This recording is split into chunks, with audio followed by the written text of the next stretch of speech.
वरहमतुल्लाहि वबरकातुहू। उम्मीद करता हूँ कि आप सब लोग खैरियत से होंगे। होम्योपैथी की वीडियोस का ये सिलसिला जारी है और आज जिस दवाई के बारे में मैं बात करूँगा वो है बैप्टीसिया।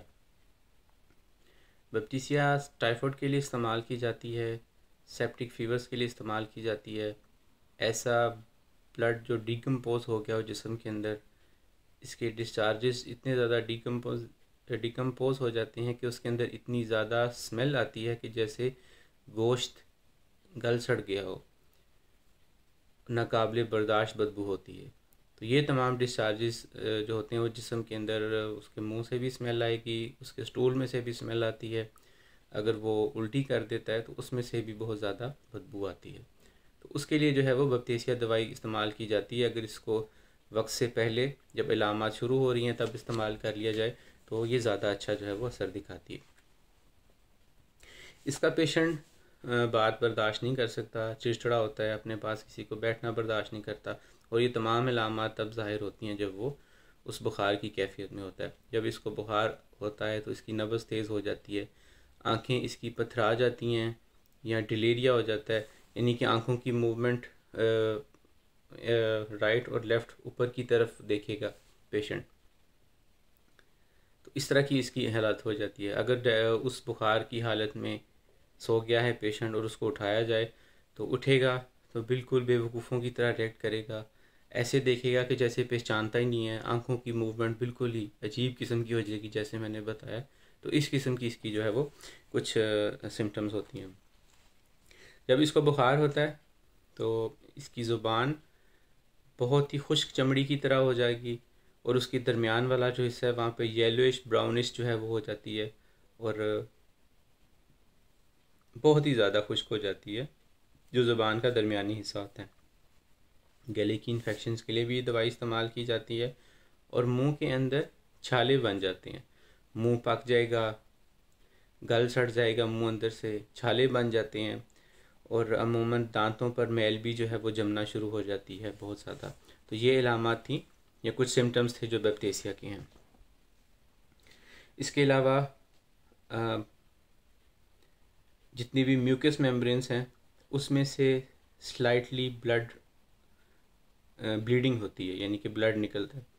इसी तरह कहीं कई दफ़ा एनल रीजन से भी, जहाँ से पखाने की जगह होती है वहाँ से भी ब्लीडिंग होती है, लेकिन बहुत ही बारीक ब्लीडिंग जो है वो होती है।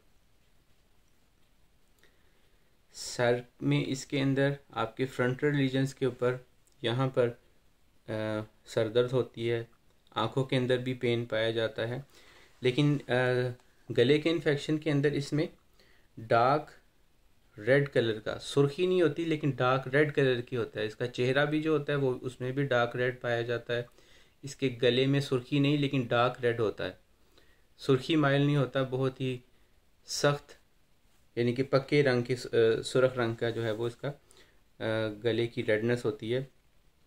अगर गला रेड कलर का है, बहुत सुर्खी माइल है, तो वो ब्रायोनिया की अलामत है। ब्रायोनिया उसके लिए जो है वो इस्तेमाल कर सकते हैं। इसको तमाम ठोस चीज़ें निकलने में तकलीफ़ होती है, माया चीज़ें, पानी है, जो जूस है या कोई और चीज़ है उसको ये आसानी से हज़म कर लेता है, लेकिन ठोस चीज़ें इसको निकलने में तकलीफ़ होती है।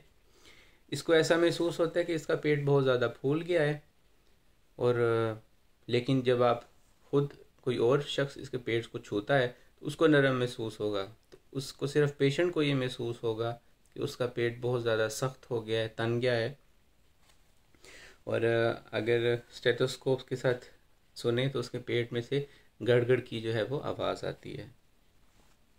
इसी तरह इसका जो स्टूल होता है वो येलोइश वाटरी स्टूल होता है, बिल्कुल पानी की तरह का, पीले रंग का जो है वो उसको लूज़ मोशन लगते हैं और उसके अंदर इतनी शदीद बदबू होती है कि बर्दाश्त के बाहर होती है। और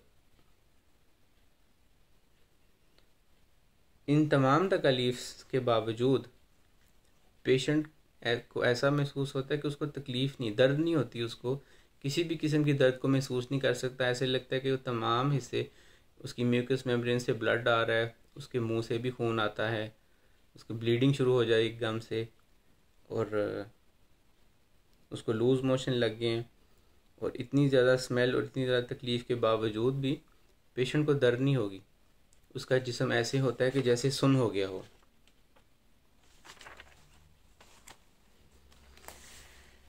और ये तमाम चीज़ें जब उसकी बढ़ती जाती हैं, तकलीफ़, बुखार बढ़ता जाता है, तो वो डिलीरिया की तरफ चला जाता है। डिलीरिया के अंदर मैंने बताया था कि आँखों की मूवमेंट ऊपर की तरफ, राइट और लेफ़्ट को वो जो है वो आँखें अपनी मूव करता है।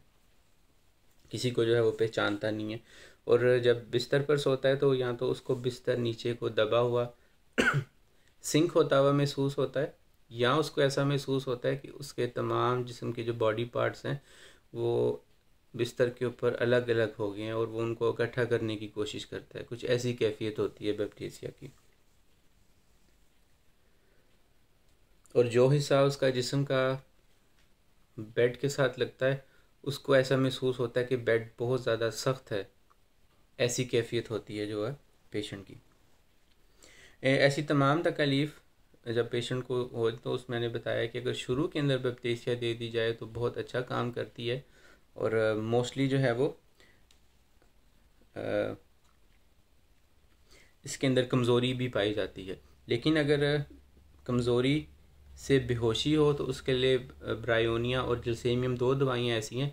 लेकिन ब्रायोनिया और जलसेमियम के अंदर, दोनों के अंदर कमज़ोरी से बेहोशी पाई जाती है। लेकिन ब्रायोनिया के अंदर बहुत ज़्यादा तकलीफ़ होती है, पेशेंट को बहुत ज़्यादा पेन होगी, जिसकी वजह से पेशेंट जो है वो बेहोशी की तरफ चला जाता है, बेहोश हो जाता है। जलसेमियम के अंदर बेहोशी इस वजह से होती है कि पेशेंट इतना ज़्यादा वीक हो जाता है कि उसकी वीकनेस की वजह से वो बेहोश हो जाता है। और बैप्टिसिया के अंदर भी इतनी ज़्यादा बुरी कैफियत आती है कि पेशेंट को ऐसा महसूस होता है कि वो बिल्कुल ही उसमें जान ही नहीं रही और वो उसकी जान निकल गई है या वो मर गया है पेशेंट। इतनी ज़्यादा कमज़ोरी जो है वो उसमें हो जाती है। और उसको जो आसपास जो भी हो रहा है उस पेशेंट को, उसको कोई समझ नहीं लगती कि क्या हो रहा है। इस तरह की उसकी कैफियत हो जाती है कमज़ोरी की वजह से। तो ये थी बैप्टिसिया दवाई के बारे में। उम्मीद करता हूँ आपको ये मेरी वीडियो अच्छी लगी है। अगर अच्छी लगे तो इसको लाइक करें, चैनल को सब्सक्राइब करें, और अगली किसी वीडियो के अंदर एक नए टॉपिक के साथ आपकी खिदमत में हाज़िर हूँगा। अस्सलाम वालेकुम रहमतुल्लाहि व बरकातुहू।